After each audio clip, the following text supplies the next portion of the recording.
The letter trembled in Hannah Barrow's scarred hands as the stagecoach rattled toward Cottonwood Springs. 3 weeks of travel had brought her to this moment, to a new life, and a man she'd never met. Wyoming Territory, 1878. The vast expanse of untamed land spread out before her as the coach crested a hill. Below, a modest settlement nestled against the backdrop of mountains, buildings clustered along a main street like scattered wooden blocks. This would be her home now, far from the whispers and pointing fingers of Pittsburgh. "Last stop, Cottonwood Springs," the driver called, pulling the team to a halt before a dusty boardwalk. Hannah gathered her meager belongings, one trunk containing her life's possessions. She smoothed her travel-worn dress, acutely aware of the letter tucked into her pocket. The advertisement had been simple. Rancher seeks bride, must be practical, hardworking, and willing to embrace frontier life. She had responded, sharing little of her past beyond necessary pleasantries. Better to start fresh, she had thought. You must be Miss Barrow. Hannah turned to face a woman with silver-streaked hair and kind eyes.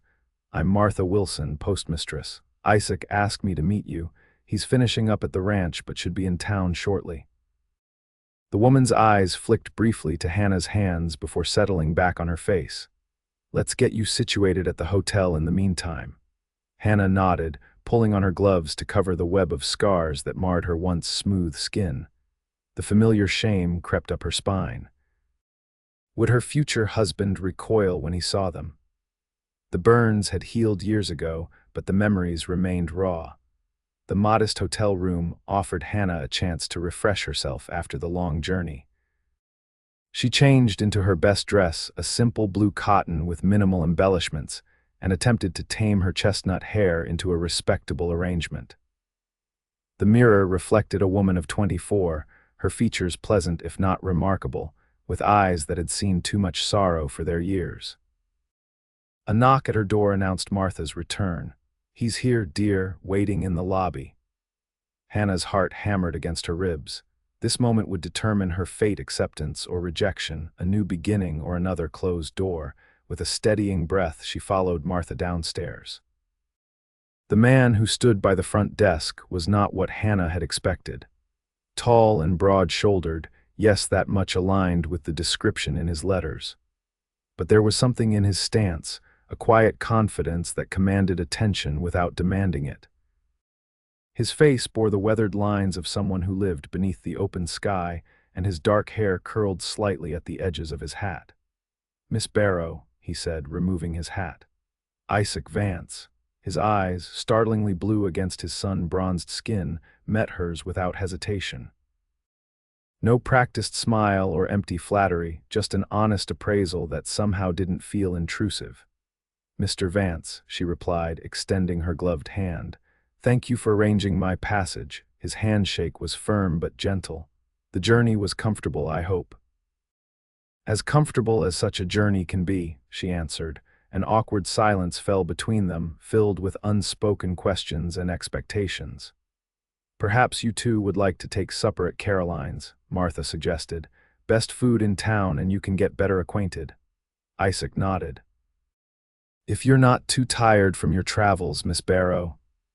"I would appreciate a proper meal," Hannah admitted. The walk to the restaurant was short but illuminating. Isaac moved with the easy rhythm of a man accustomed to hard work, occasionally nodding to townspeople who greeted him with obvious respect.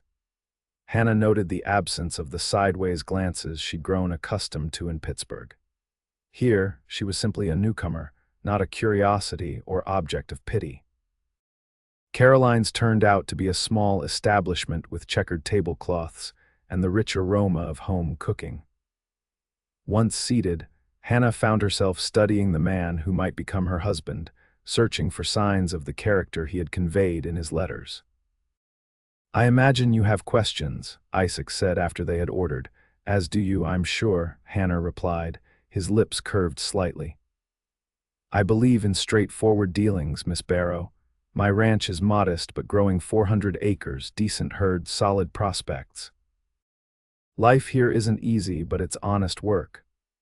I didn't come expecting luxury, Mr. Vance. Isaac, please. He leaned forward slightly. And what did you come expecting, Hannah, if I may? The directness of his question caught her off guard. A chance, she answered truthfully. Nothing more, nothing less.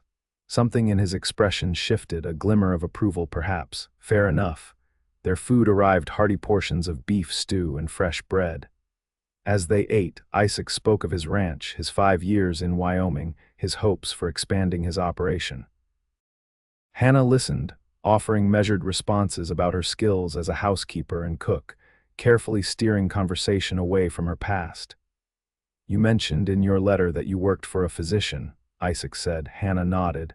Dr. Bennett. I assisted with his practice for 3 years.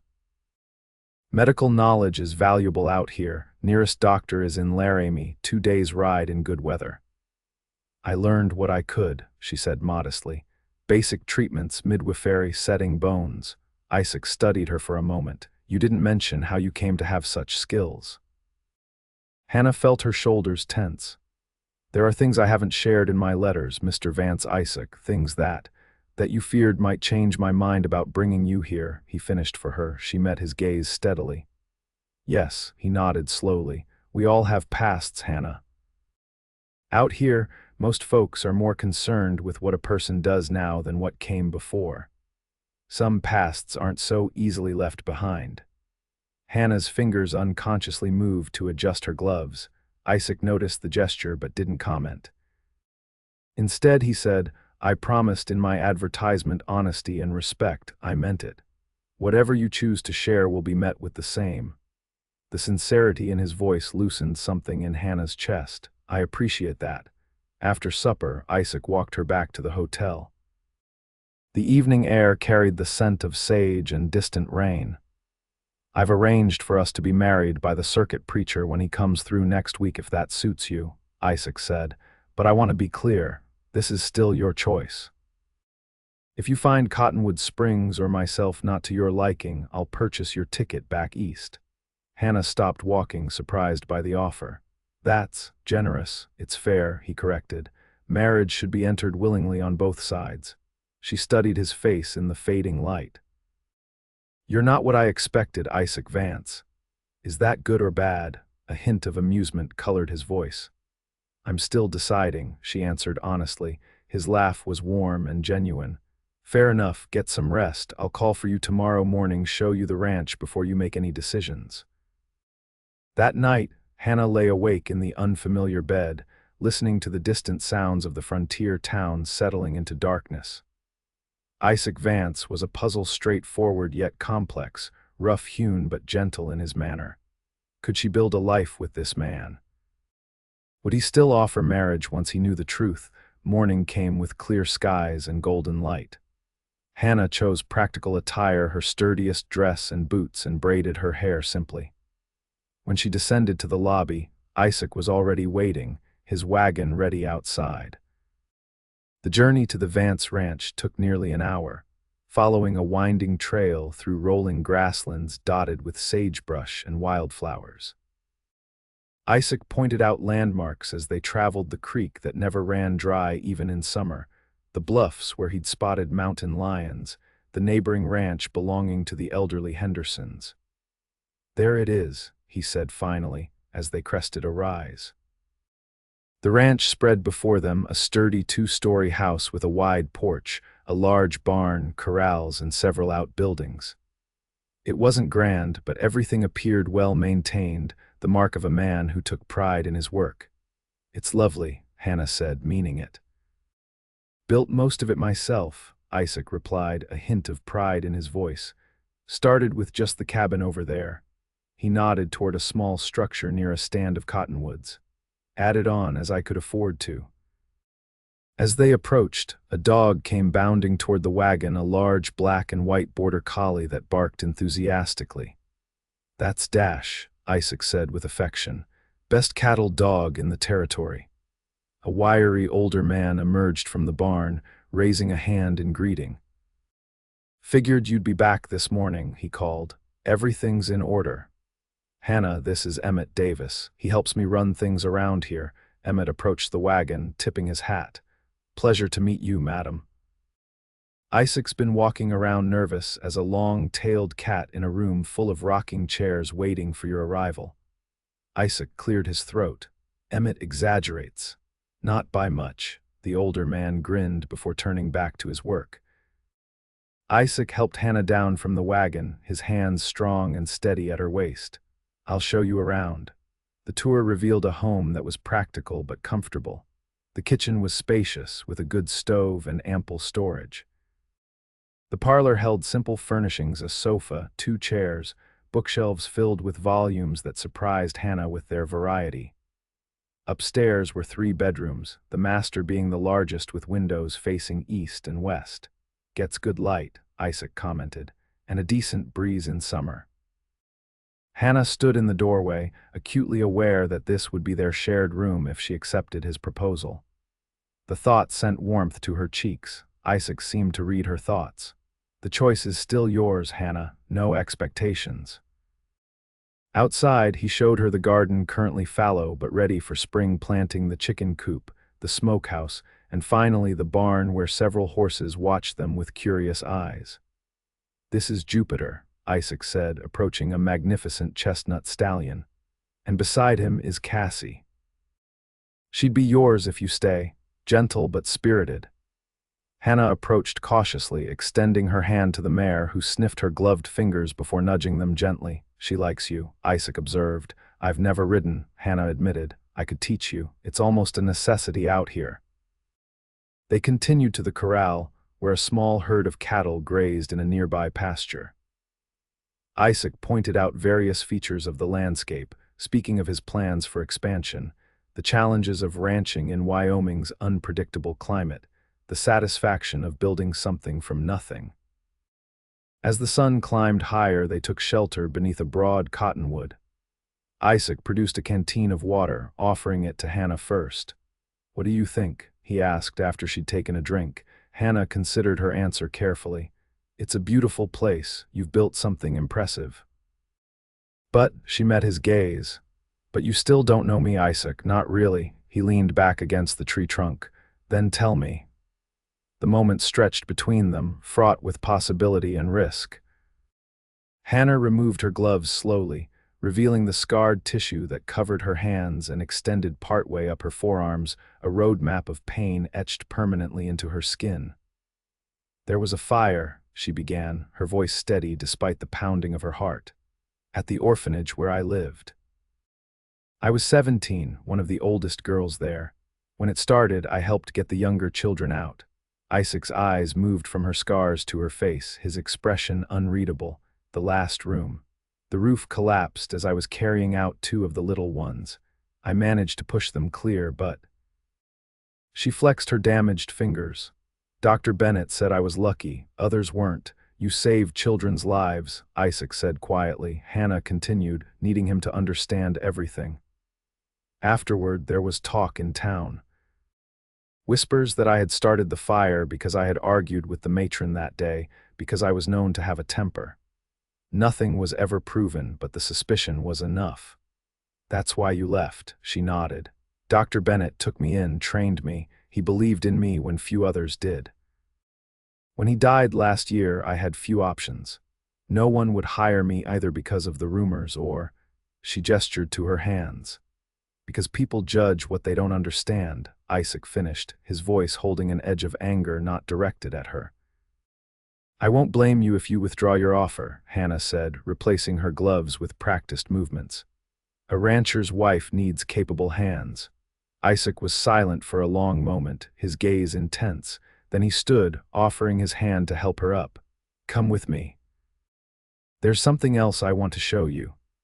Hannah followed him back toward the house, uncertain what to expect.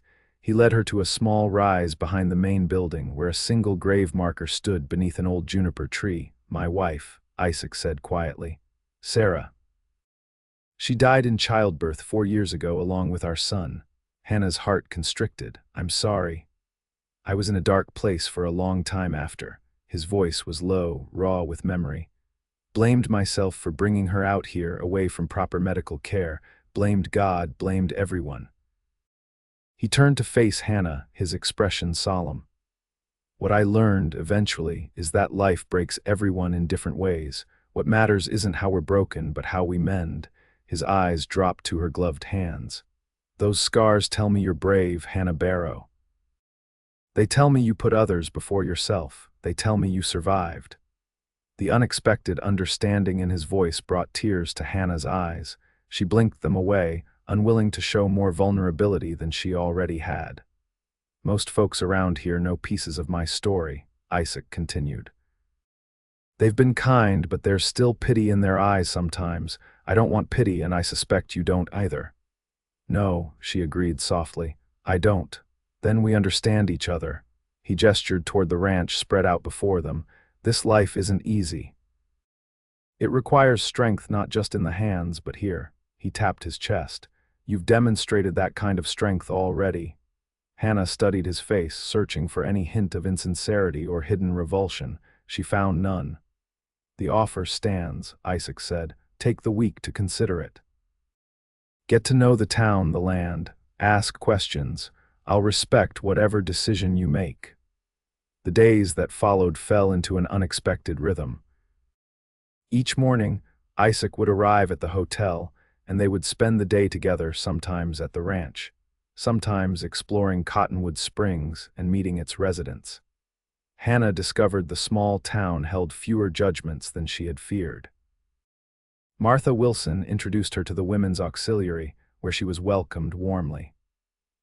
The general store owner, Bernard Fletcher, shared stories of the town's founding as he helped her select fabrics for new curtains, just in case, he'd winked. At the ranch, Hannah found herself increasingly comfortable.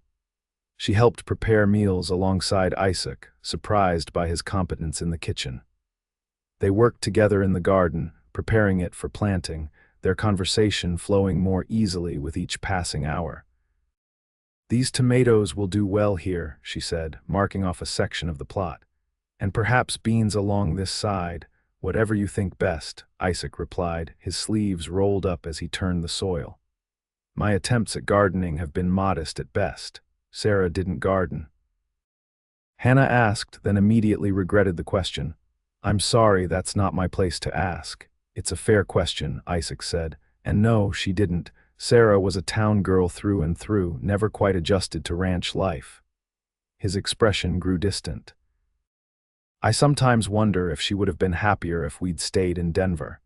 Hannah considered her words carefully. We can't know those things, Isaac. We make the best decisions we can with what we understand at the time. He looked at her then, really looked at her, as if seeing something new. You're right about that. On the fourth day, disaster struck. Hannah was helping Emmett organize medical supplies in the storage shed when they heard frantic shouts from the corral. They rushed outside to find one of the young ranch hands, Timothy, barely 19, being dragged by a frightened horse, his foot caught in the stirrup. Get Isaac, Emmett shouted, running toward the scene, but Isaac was checking fence lines in the north pasture, too far to help immediately. Hannah assessed the situation in seconds. The horse was panicking, Timothy's head dangerously close to the corral posts. Without hesitation, she ran forward, grabbing a bucket of oats from near the barn. Positioning herself in the horse's path, she called out in a clear, commanding voice while shaking the bucket. The startled animal hesitated, its attention diverted by the sound and promise of food.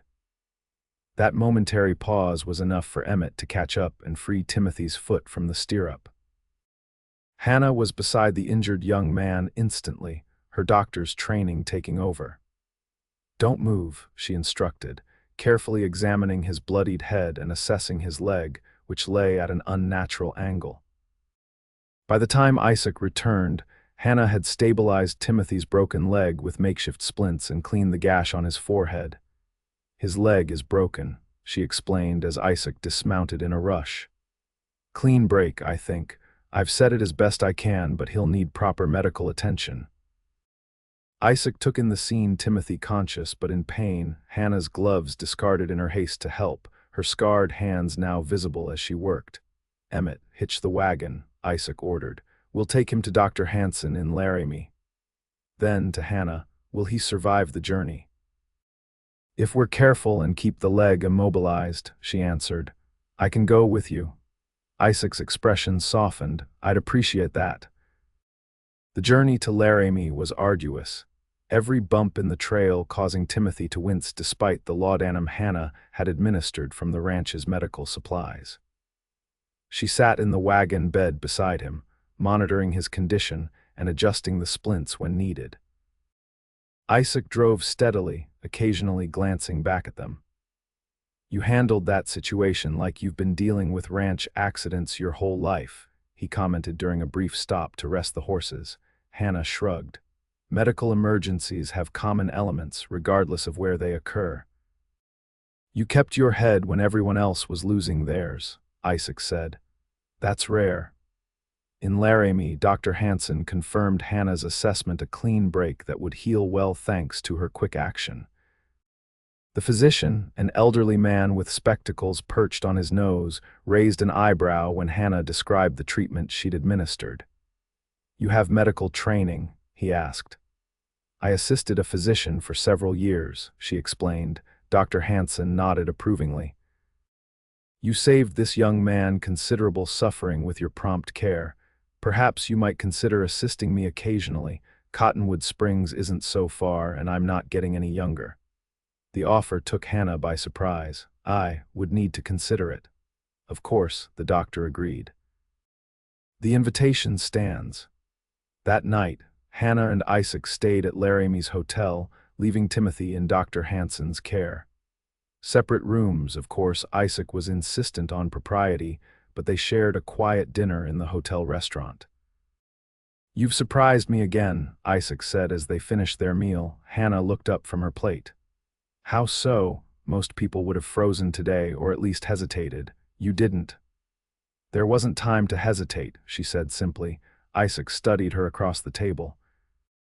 You know, when I placed that advertisement, I thought I was looking for someone practical, someone to help run the household, maybe give me children someday. He paused, his expression thoughtful. I never expected to find someone like you. Hannah felt warmth rise to her cheeks.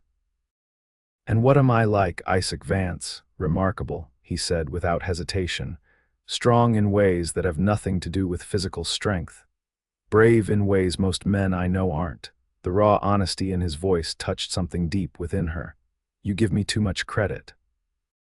I don't think that's possible. His hand moved across the table, stopping just short of touching hers. Hannah, I know it's only been a few days and I promised you a week to decide, but I find myself hoping. Yes, she whispered. I find myself hoping you'll stay. Not just as my wife, though I still want that, but as my partner. Someone to build a life with, face challenges with. His eyes held hers. I think we could be good together, you and I. Hannah looked down at her hands, now ungloved after the day's events. Even with these. Even knowing what people say about me, Isaac's hand closed over hers, his calloused fingers gently enfolding her scarred ones. Especially with these. They're part of who you are, part of what makes you the woman sitting across from me. The circuit preacher arrived in Cottonwood Springs exactly 1 week after Hannah's arrival. By then, word of her quick action in saving Timothy had spread through town, earning her nods of respect from the ranch hands and open admiration from the townspeople. The wedding was simple, but well attended. Martha Wilson had helped Hannah alter one of her dresses, adding lace at the collar and cuffs, while Caroline from the restaurant organized a modest reception. Hannah stood before the preacher without gloves, her scarred hands visible to all as Isaac placed a simple gold band on her finger. I take you, Hannah, to be my lawfully wedded wife, Isaac said, his voice clear and confident.